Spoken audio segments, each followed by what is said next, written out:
حضرت ابو هريره رضی الله تعالی عنہ فرمای رسول الله مبارک نے صحابي تپوسو کو د الله پیغمبر مونږ په سمندر کې سفر کو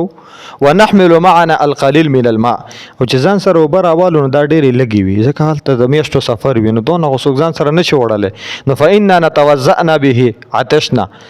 افنتوزع بماء البحر نو کومګه دغه وبو سره ځان سره می اغستی ځان سره مور اغستی کپاغه مونږ او دسو کو نو عطشنا مونږ بیا ته کیګو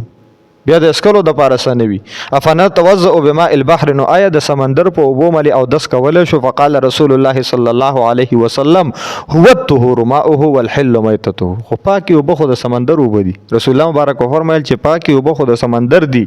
والحل میتته او داغه مردار د حلاله ده یو خدا چې د سمندر وبو پاکي دي رسول الله مبارک د دې جواب ورک دلته یو څو مسلې دینه پیدا کیږي یو مسله دا پیدا کیږي چې د صحابي د سمندر د وبو په اړه کې تپوس ولې کړي دي دینه مختلف جوابات کوي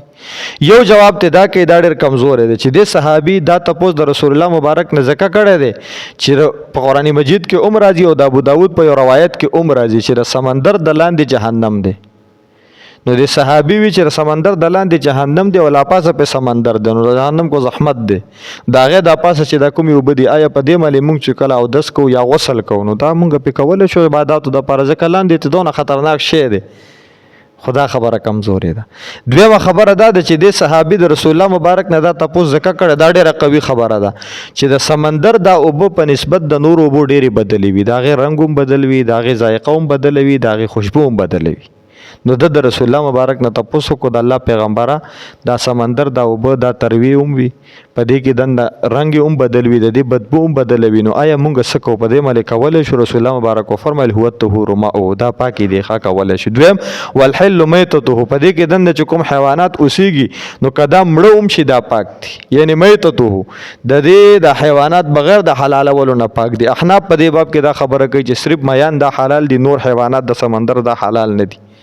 او ائمه ثلاثه امام مالک امام شافعی امام احمد ابن حنبل او په دې باب کې سو قول کوي یو قول دا کوي چې د سمندر ټول حیوانات دا پاک دي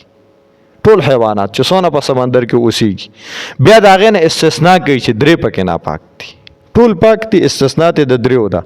د کوم دریو زفدا د چندخه د کوم دلته په عامو د نه پاک دي دویم نمبر فرمای الصلحفات کچوا ورته وای کچوا ستابیر بته کو بس دا شی جو کوم د دای ناپاک دی او دریم نمبر فرمای مگرمچ دی بس دا درې ناپاک دی مې سلاسه نور ټول پاک دی دا د سمندر په غاړه چې دا خلک نه دا چنجي رانی ولي او دا خوري دا د دې د وجه نه خوري او دیم قول او په دې باب کې دا کوي چې کوم حیوانات دا په وچه ځمکه دا حلال دي دا په سمندر کې هم حلال دي او کوم حیوانات چې دلته حرام دي دا په سمندر کې هم حرام دي وس اسانه شو خنزیر د سمندر دا حرام دي ځکه دلته حرام دي سپی د سمندر حرام دي ځکه دا ټول حیوانات تل تشته د سمندر سپی د سمندر خنزیران د سمندر اسونه دا ټول شته چې کوم په وچه ځمکه دي دا الته د سمندر دا ځان لدی نو چې دلته کوم حرام دي دا الته هم حرام دي